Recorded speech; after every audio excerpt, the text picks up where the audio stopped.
ଶ୍ରୋତା ବନ୍ଧୁ, ସନାତନୀ ହିନ୍ଦୁ ଧର୍ମର ଦାର୍ଶନିକ ଧାର୍ମିକ ଗ୍ରନ୍ଥ ହେଉଛି ଉପନିଷଦ। ଉପଶବ୍ଦ ନି ଉପସର୍ଗ ସତ୍ ଧାତୁ ଯୋଗେ ନିଷ୍ପନ୍ନ ଶବ୍ଦର ଅର୍ଥ ହେଉଛି ସମୀପ ଉପବେଶନ, ଅର୍ଥାତ୍ ବ୍ରହ୍ମ ବିଦ୍ୟାର ପ୍ରାପ୍ତି ନିମନ୍ତେ ଗୁରୁଙ୍କ ପାଖରେ ବସିବା। ଏ ଯୋଉ ସତ୍ ଧାତୁଟି ଅଛି, ସତ୍ ଧାତୁର ଅର୍ଥ ହେଉଛି ନାଶ ହେବା ଏବଂ ପ୍ରାପ୍ତ ହେବା। ତେଣୁ ଶାଶ୍ୱତ ମାର୍ଗ ପ୍ରାପ୍ତ ହେବା ପାଇଁ ଯୋଉ ବ୍ରହ୍ମ ବିଦ୍ୟା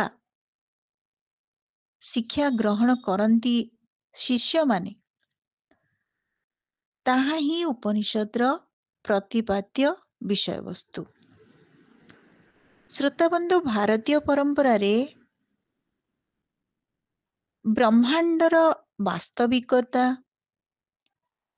ମାନବ ଶରୀର ତଥା ଅନୁଭବଜନ୍ୟ ସମ୍ପର୍କକୁ ଖୋଜିବାକୁ ଉପନିଷଦ ମାର୍ଗ ଉନ୍ମୁଖ କରେ ଏବଂ ଏହା ହିଁ ଉପନିଷଦର ଲକ୍ଷ୍ୟ।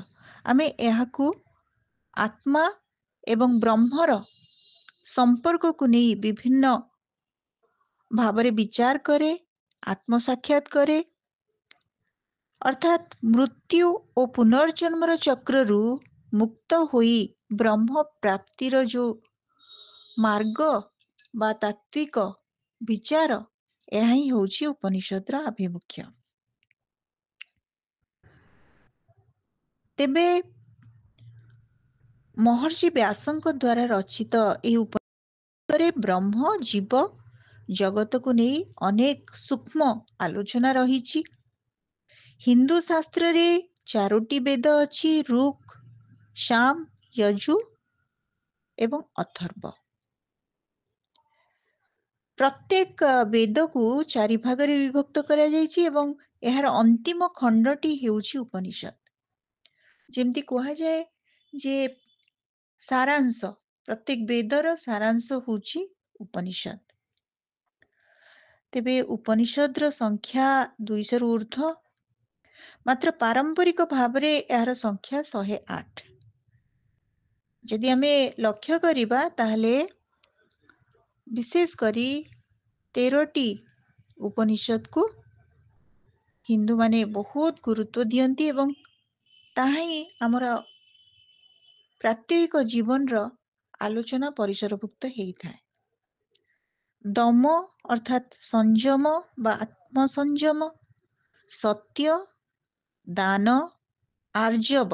ଆର୍ଜବ କହିଲେ ପ୍ରବଞ୍ଚନା ମୁକ୍ତ, ଅର୍ଥାତ୍ କାହାକୁ ଠକିବେ ନାହିଁ, ଶଠତାରୁ ମୁକ୍ତ ହେବା ଦରକାର। ଏସବୁ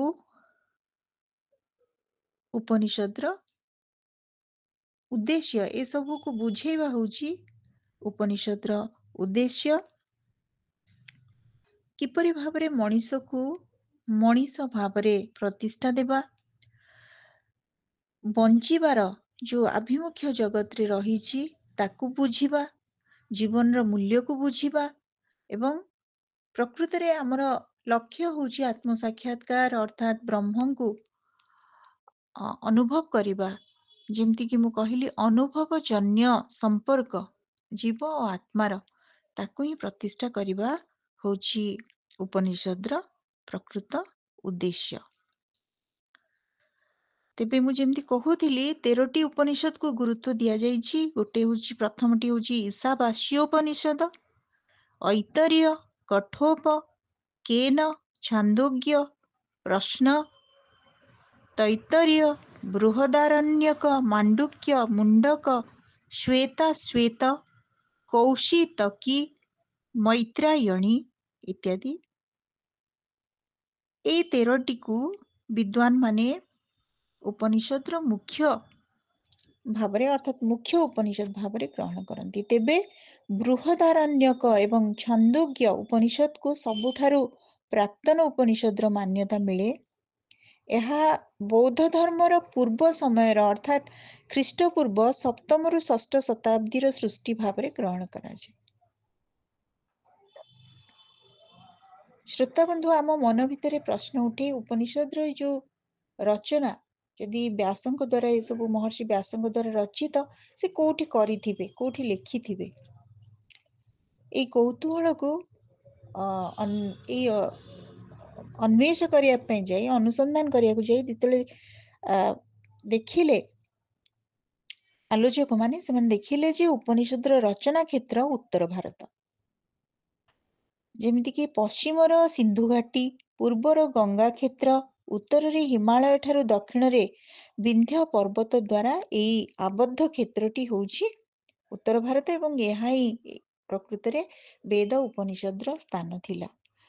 ଯେତେବେଳେ ପ୍ରାଚୀନ ବ୍ରାହ୍ମଣ୍ୟବାଦର ପ୍ରତିଷ୍ଠା ହେଇଥିଲା, ସେ ସମୟରେ କୁରୁ, ଗୋଟେ ସ୍ଥାନର ନାଁ କୁରୁ କ୍ଷେତ୍ର, ଯେମିତି ଜାଣିଛନ୍ତି, କୁରୁ, ପାଞ୍ଚାଳ ଏବଂ କୌଶଳ ବିଦେହ ଥିଲା ଏହାର ଭୌଗୋଳିକ ସ୍ଥିତି। ଏଇଠି ରଚନା ହେଇଛି, ଏଇ ସ୍ଥାନ ମାନଙ୍କରେ, ଏଇ ଭୂଗୋଳରେ, ମାନେ ଏଇ ଭୌଗୋଳିକ ପରିଧି ଭିତରେ ଉପନିଷଦର ସୃଷ୍ଟି।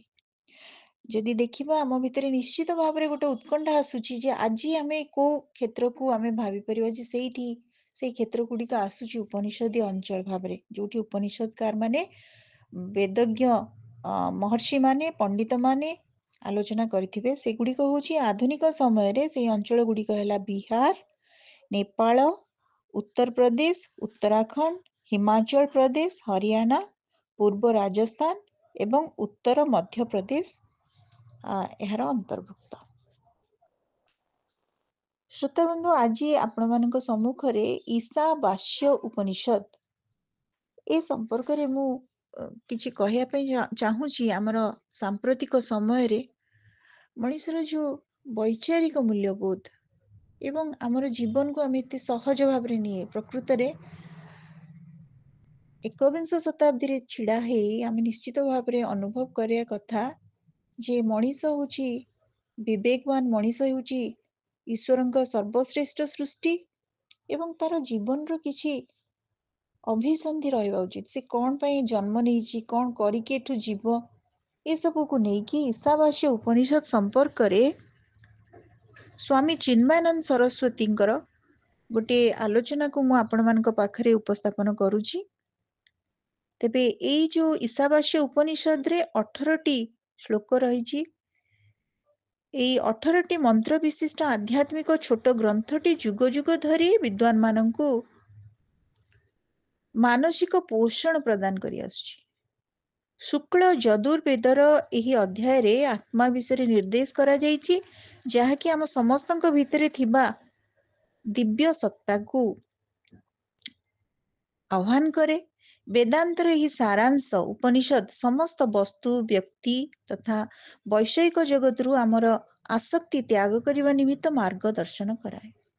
ଆକର୍ଷଣକାରୀ ବସ୍ତୁ, ମନୋହାରୀ ଭାବନା ତଥା ମନୁଷ୍ୟ ଜୀବନର ମହାନ ଆଦର୍ଶ ଗୁଡିକ ସତ୍ୟକୁ ଢାଙ୍କି ରଖିଥିବା ଏକ ସୁବର୍ଣ୍ଣ ଥାଳିଆ ସଦୃଶ, ଯାହାକୁ ସ୍ୱାମୀ ଚିନ୍ମୟାନନ୍ଦଜୀ କହୁଛନ୍ତି, ଆମେ ସବୁ ଅବିଦ୍ୟା ଜନିତ କାମନା ଓ କର୍ମରୁ ବା ଅବିଦ୍ୟାମୟ କର୍ମରୁ ଉପାସନା ଆଡକୁ ଗତିଶୀଳ ହେବା ଉଚିତ, ଅର୍ଥାତ୍ ଶୁଦ୍ଧ ଜ୍ଞାନ ପ୍ରାପ୍ତ କରିବା ଉଚିତ। ଏହି ଈଶାବାସ୍ୟ ଉପନିଷଦ ନିର୍ଦ୍ଦେଶ କରେ ଯେ କୌଣସି ଛୋଟ ସାଧନା ମଧ୍ୟ ଉଚ୍ଚତମ ଆତ୍ମାନୁଭୂତିରେ ସହାୟକ ହୋଇପାରିବ। ତେଣୁ ଆଜି ଆମେ ଏଇ ଈଶାବାସ୍ୟ ଉପନିଷଦରେ ସ୍ୱାମୀ ଚିନ୍ମୟାନନ୍ଦଜୀ ଯୋଉ ତାଙ୍କର ପ୍ରସ୍ତାବନାଟାକୁ ଲେଖିଛନ୍ତି, ସେଥିରେ ସେ ଗୋଟେ ଶୀର୍ଷକ ରଖିଛନ୍ତି, ଧର୍ମ ହେଉଛି ଜୀବନର ବିଜ୍ଞାନ। ସେ କେମିତି ୟାକୁ ସାଇନ୍ସ ଭାବରେ ମାନେ ଯୁକ୍ତି ବା ତର୍କ ରଖିଛନ୍ତି, ସେଇଟାକୁ ଆମେ ଦେଖିବା। ତାଙ୍କ ମତରେ ପଶୁମାନଙ୍କୁ ଧର୍ମର ଆବଶ୍ୟକତା ନାହିଁ। ମଇଁଷି ସଦୃଶ ମନ୍ଦ ତଥା ବ୍ୟାଘ୍ର ସିଂହ ସମାନ କ୍ରୂର ପଶୁ ଜଗତରେ ଆମେ ଧର୍ମ ଦେଖିନଥାଉ। ଜୀବନରେ ସବୁ ପ୍ରକାରର ନିପୁଣତା ଥାଇ ମଧ୍ୟ ମନୁଷ୍ୟ ଏକ ବିଚିତ୍ର ପ୍ରକାର ଅପୂର୍ଣ୍ଣତା ବା ଅସନ୍ତୋଷ ଅନୁଭବ କରେ। ତାର ଏହି ଅସନ୍ତୋଷ ନିରାକରଣ ପାଇଁ ଏକମାତ୍ର ଉପାୟ ହେଉଛି ଧର୍ମ ମାର୍ଗ ଅବଲମ୍ବନ କରିବା। ଧର୍ମ ସେହି କଳା ବା ସାଧନ ଯାହା ଦ୍ୱାରା ମନୁଷ୍ୟ ବୌଦ୍ଧିକ ଯୋଗ୍ୟତା ପ୍ରାପ୍ତ କରି ସମ୍ପୂର୍ଣ୍ଣ ବିଶ୍ୱର ରଚନା ଏବଂ ସେଥିରେ ସ୍ୱୟଂର ନିର୍ଦ୍ଦିଷ୍ଟ ଲକ୍ଷ୍ୟକୁ ଜାଣିବାର କ୍ଷମତା ଅର୍ଜନ କରେ। ଧର୍ମର ସ୍ୱରୂପକୁ ନ ଜାଣିବା କାରଣରୁ ଭୌତିକବାଦୀ ମାନଙ୍କର ଏପରି ଧାରଣା ରହିଛି ଯେ ଧର୍ମ କେବଳ ଧନୀ ଲୋକମାନଙ୍କର ଏକ ଅନାବଶ୍ୟକ ବିଳାସ। ଏହି ପ୍ରକାର ଧାରଣା ଯୋଗୁଁ ସେମାନଙ୍କ ଜୀବନରେ ଅସନ୍ତୋଷ ବୃଦ୍ଧି ପାଇଥାଏ। ତାହାର ନିରାକରଣ ପାଇଁ ମଧ୍ୟ ସେମାନଙ୍କ ମନରେ କୌଣସି ପ୍ରକାରର ବୌଦ୍ଧିକ ଦର୍ଶନ ଜାଣିବା କିମ୍ବା ଆଧ୍ୟାତ୍ମିକ ବାତାବରଣରେ ରହିବା ତଥା ଧାର୍ମିକ ସାଧନା କରିବାକୁ ଇଚ୍ଛା ଉତ୍ପନ୍ନ ହେବାର ଦେଖାଯାଏ ନାହିଁ। ଧର୍ମ ମୁଖ୍ୟତଃ ସେହି ବିକଶିତ ଲୋକମାନଙ୍କର ସେବା କରିଥାଏ ଯେଉଁମାନଙ୍କ ଠାରେ ନିଜର ବ୍ୟକ୍ତିଗତ ଜୀବନଯାପନ କରିବା ସହିତ ଜୀବନର ଯଥାର୍ଥତାକୁ ବୁଝିବାର ବୌଦ୍ଧିକ କ୍ଷମତା ରହିଥାଏ।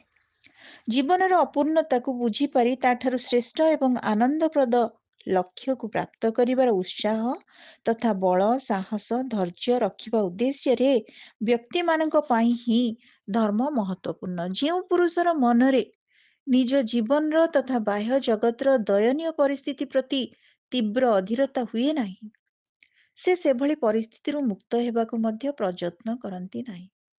ଅର୍ଥାତ୍ ବାହ୍ୟ ଜଗତରେ ଯେଉଁ ଦୁଃସ୍ଥିତି ରହିଛି, ଜୀବେ ଦୟାର ଭାବ ଆମର ଆସିବା ଉଚିତ। ଯଦି ଆମର ଆସୁନାହିଁ, ତାହେଲେ ଆମେ ସମ୍ପୂର୍ଣ୍ଣ ରୂପେ ଏଇ ଜଗତ ପାଇଁ ଅନୁପଯୁକ୍ତ। ସାଧକମାନଙ୍କ ପାଇଁ ଧର୍ମ ପଥ ପ୍ରଦର୍ଶକ ହୋଇଥାଏ।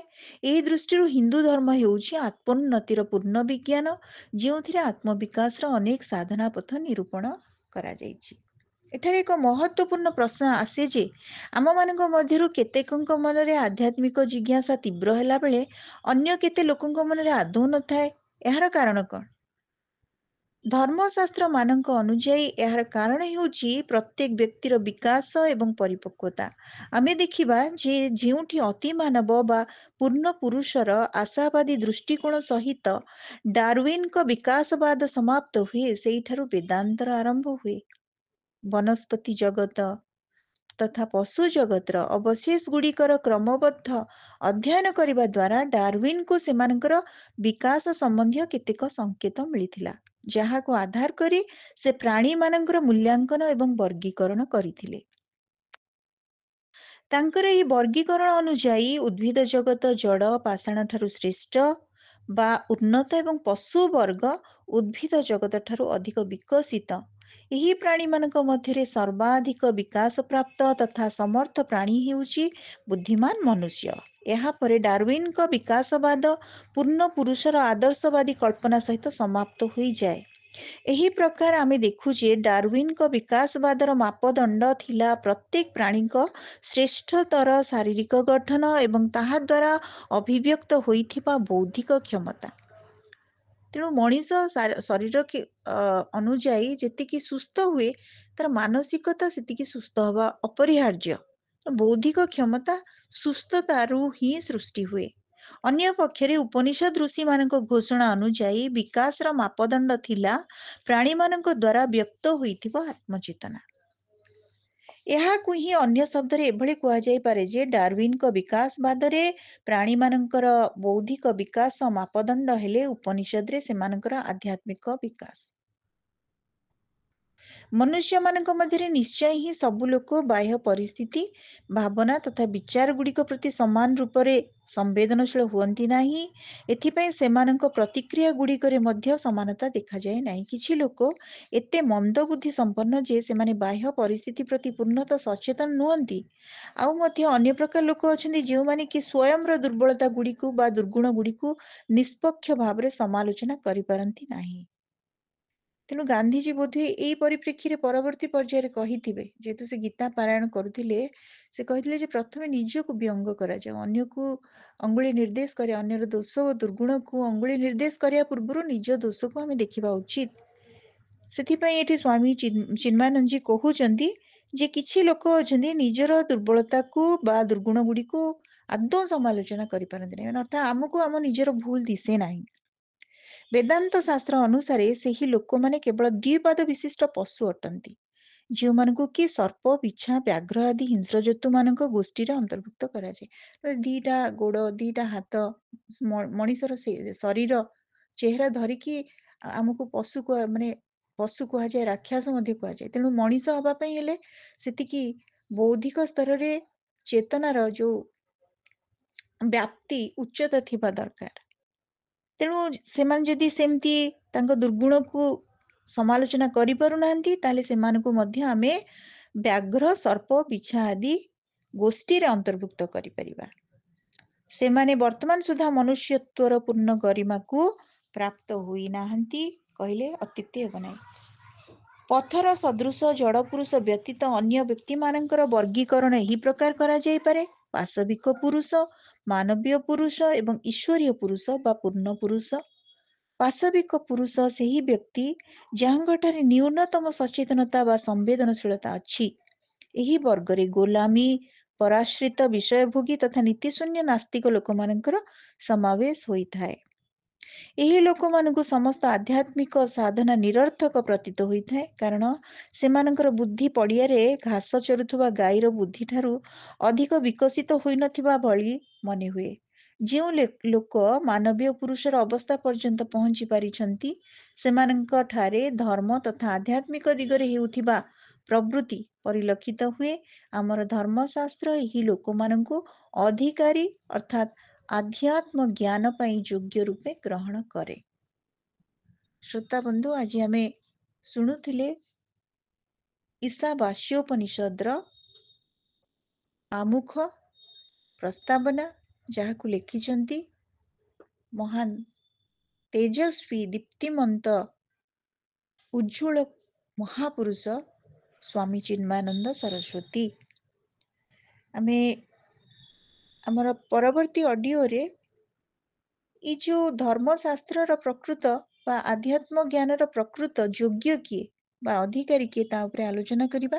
ଆଜିର ଅଡିଓଟି କେମିତି ଲାଗିଲା ଆପଣମାନଙ୍କର ମତାମତ ଅପେକ୍ଷାରେ ରହୁଛି। ଧନ୍ୟବାଦ।